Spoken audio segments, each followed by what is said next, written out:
నమస్కారం. సురేష్ బైరంపల్లి ఆస్ట్రాలజర్ ఛానల్కి స్వాగతం. రాబోయే 3 నెలల్లో అంటే మే, జూన్, జూలై నెలల్లో శుభముహూర్తాలు ఎప్పుడెప్పుడున్నాయి, ఈ నెలల్లో ఎలాంటి పనులు చేసుకోవచ్చు, ఏమి చేసుకోకూడదు అనేది ఈ వీడియోలో వివరిస్తున్నాను. దయచేసి ఈ వీడియోని చివరి వరకు చూడండి. ఏమైనా సందేహాలుంటే కామెంట్ బాక్స్ ద్వారా తెలియజేయండి.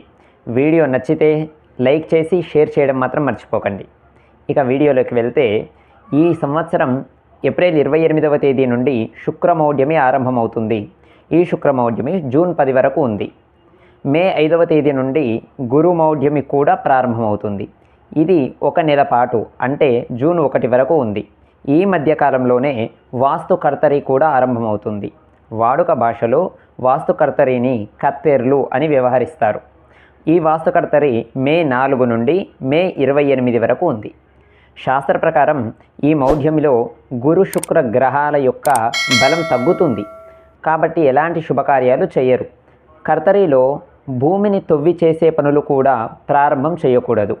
అసలు మౌఢ్యమి, కత్తెర్లు అంటే ఏమిటి అనే విషయాలను మన యూట్యూబ్ ఛానల్లో వీడియోలలో వివరించాను, వీలైతే చూడండి. మే నెలలో శుక్రమౌఢ్యమి, గురుమౌఢ్యమి మరియు వాస్తుకర్తరి 3 ఉన్నాయి. జూన్ నెలలో మాత్రం మొత్తం శుక్రమౌఢ్యమి ఉంది. జూలై నెలలో 10వ తేదీ వరకు శుక్రమౌఢ్యమి, ఆ తర్వాత ఆషాఢ మాసం ఉంది. కాబట్టి మే, జూన్, జూలై ఈ 3 నెలలు కూడా ఎలాంటి శుభకార్యాలు చేయడానికి ముహూర్తాలు లేవు. మరి ఈ 3 నెలలు ముహూర్తాలు లేవు అంటున్నాను కదా, మరి ఏ పనులు చేయకూడదా అని చాలామందిలో అనుమానంగా ఉంది. అయితే ప్రతి పనిని వాయిదా వేయమని శాస్త్రం చెప్పలేదు. కొన్ని శుభకార్యాలకు నిషేధం విధిస్తూ మరికొన్నింటిని చేసుకోవచ్చు అని శాస్త్రం చెప్పింది. ఏవి చేయవచ్చు, ఏవి చేయకూడదు అనేదే ఈ వీడియో.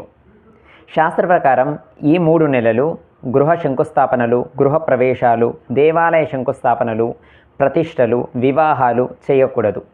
అలాగే చిన్నపిల్లలకు లేదా పెద్దవారికి చెవులు కుట్టించడం, అక్షరాభ్యాసం చేయించడం, నూతన వ్యాపారాల ప్రారంభాలు ఇలాంటివి చేయకూడదు. తెలంగాణ ప్రాంతంలో బియ్యాలు పోయడం ఆచారంగా ఉంటుంది. ఆడపడుచులకు బియ్యాలు ఈ 3 నెలల్లో పోయకూడదు. పందిర్లు వేసి చేసే ఏ శుభకార్యాలు కూడా మే, జూన్, జూలై నెలల్లో చేయకూడదు. అయితే శాస్త్ర ప్రకారము కొన్ని చిన్న చిన్న శుభకార్యాలు చేసుకోవచ్చు. వాటికి మూఢమి కానీ కర్తరి కానీ అడ్డు కాదు. అవేమిటంటే, గృహ ప్రవేశం చేయవద్దు అన్నారు కానీ అద్దె ఇండ్లలోకి మారవద్దు అని శాస్త్రంలో ఎక్కడా చెప్పలేదు. కాబట్టి అద్దె ఇండ్లలోకి మారేవారు నిరభ్యంతరంగా మారవచ్చు. పుట్టిన పిల్లలకు సంవత్సరం లోపల చేసే కొన్ని క్రియలు ఉంటాయి. నెల ప్రకారం చేసే తొట్లేలు కానీ, పుట్టి వెంట్రుకలు, అన్నప్రాశన మొదలైనవి ఇలాంటివి నిరభ్యంతరంగా చేసుకోవచ్చు. దూర ప్రయాణాలు కూడా చేయవచ్చు.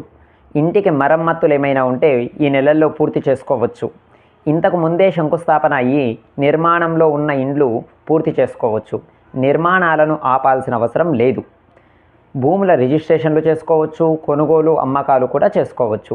చిన్న చిన్న వ్యాపారాలు ప్రారంభించాలనుకునేవారు నిరభ్యంతరంగా ప్రారంభించుకోవచ్చు. కార్లు, బైకులు లాంటి వాహనాలను కొనేవారు కొనుక్కోవచ్చు.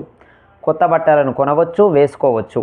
వ్రతాలు, నోములు చేయడం, దేవతారాధన చేయవచ్చు. తీర్థయాత్రలు కూడా చేయవచ్చు. శాంతి పూజలు, గ్రహారాధనలు ఈ నెలల్లో చేసుకోవచ్చు. మే నెలలో పైన చెప్పిన పనులు కోసము 3, 5, 10, 11, 18, 23, 24, 26, 30 తేదీలు చాలా అనుకూలంగా ఉన్నాయి. జూన్ నెలలో అయితే 1, 2, 12, 16, 27 తేదీలు చాలా అనుకూలమైన రోజులు. ఇక జూలై నెలలో 3, 7, 10, 12, 17, 24, 31 తేదీలు చాలా మంచి రోజులు. ఇక ఆగస్టు నెలలో 5 నుండి ఎలాగో శ్రావణ మాసం ఆరంభమవుతుంది. ఆ శ్రావణ మాసంలో అన్ని రకాల శుభముహూర్తాలు ఉన్నాయి. కొందరిలో ఒక అనుమానం ఉంది, ఏమిటంటే ఈ శ్రావణ మాసంలో పెట్టుడు ముహూర్తాలు ఉన్నాయా అని. అలాంటి ఏ అనుమానాలు పెట్టుకోకండి. శ్రావణ మాసంలో చాలా మంచి మంచి ముహూర్తాలు ఉన్నాయి. ఎలాంటి పెట్టుడు ముహూర్తాలు లేవు.